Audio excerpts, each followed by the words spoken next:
This video has been brought to you by Gameway.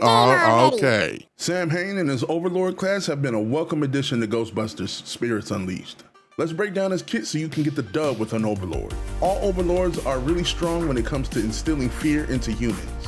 The fear mechanic is able to remove civilians from the map and limit the Ghostbusters' mobility. It's a lot harder to make Ghostbusters fearful, but when you do, they're basically sitting ducks. SamHain has multiple ways to attack, slime, and fear his opponent. Firstly, unlike all other ghosts, the scare attack isn't a one-shot attempt. SamHain has a triple attack that he can use on one opponent or spread the combo out between opponents. Be careful how you swing though. You can still phase through humans, so you can end up swinging past a Ghostbuster or a civilian. With the OverLord, phasing remains relatively the same. You're a lot slower though, so keep that in mind. Also, OverLords have one more swarm minion, so you can create a little more chaos with those little guys. You cannot possess items with this ghost, so you can't use the Notice Me to empower your attacks now. But don't worry, SamHain said, hold up, wait a minute, and debuted a brand new ability. This ability is called the Homing Bomb. You can now activate an object to target, lock on, and seek out a human.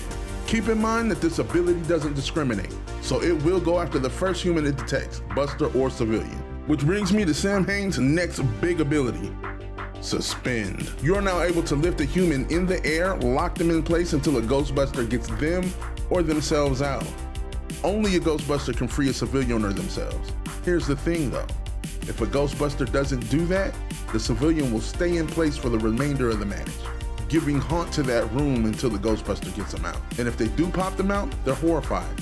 So you get overall building haunt when the civilian leaves. Let's really quick go over the differences of the ghost. SamHain launches an AoE lightning strike. Darklock grants himself a PKE shield, being able to block particle thrower streams and PKE blasts for a short time. Gravebringer fires a PKE javelin, pinning them to the point of impact. These abilities are insane. Really quick, before we get into how to fight with them, they do have some glaring weaknesses though. As I said before, speed is non-existent. They cannot possess objects, so no peekaboo method.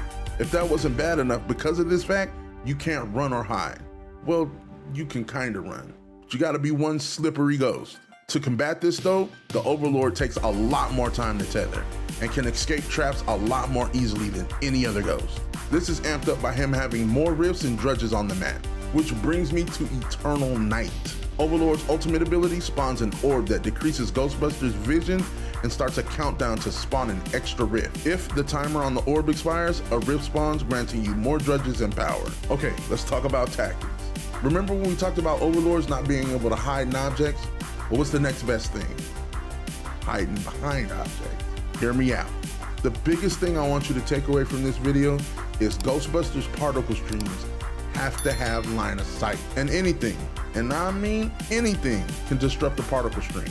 You can use haunted objects, minions, corners, and even other Ghostbusters to break the particle stream. Well, yeah, for some reason, Ghostbusters are immune to particle streams. I don't know. Yeah, real quick, let's circle back to that suspend ability. You're gonna like this. You can hide behind suspended civilians. The reason for that is because a suspended civilian acts just like a full health haunted object. And yes, you can hide behind the Eternal Night Rift orb. It has object health, even more so than other objects on the map. So yeah, you can use it as a shield. Bonus points if you can fight for it and have it turn into a rift while you're fighting. It provides a knockback and the health resets to rift health. You should probably be fighting by rifts. You don't need to run or hide, you just need to dodge and weave. Fight using objects and homing bombs along with your ability to down Ghostbusters. Experiment with trap minions. See what fits your playstyle. Expose rifts to gain power early in the game. Remember, you're not alone. You have drudges, objects, minions, rifts, and can place bombs throughout the map. The map is literally working with you. Oh, and don't forget, reduce visibility with Eternal Night. If they're out of range, they can't see what's coming at them. You don't have to hide rifts because OverLord drives fear and haunt level really fast in a match. 4 to 5 minutes to win as opposed to 7 to 8 minutes with other ghosts. Expose a rift and set up ambush points around it. You have a lot of tools. Really try to create that boss battle-esque fight, or bluff and bait and shoot to another rift to expose it. And remember, you have Eternal Night, a whole extra rift. You have so many options with these ghosts, GG easy. Things to look out for with this ghost. letting Ghostbusters dogpile you, not setting up enough bombs in the area, forgetting to use your abilities. It can be a little overwhelming, but try to use all your abilities. Remember, get drudges out there as fast as possible. They help too. Oh, and before I forget, it's pretty baffling how many of your favorite YouTubers record videos in their underwear. Once again, my name's SigSoWavy, your gamer OG, and I'll catch you on the next one. Let's go.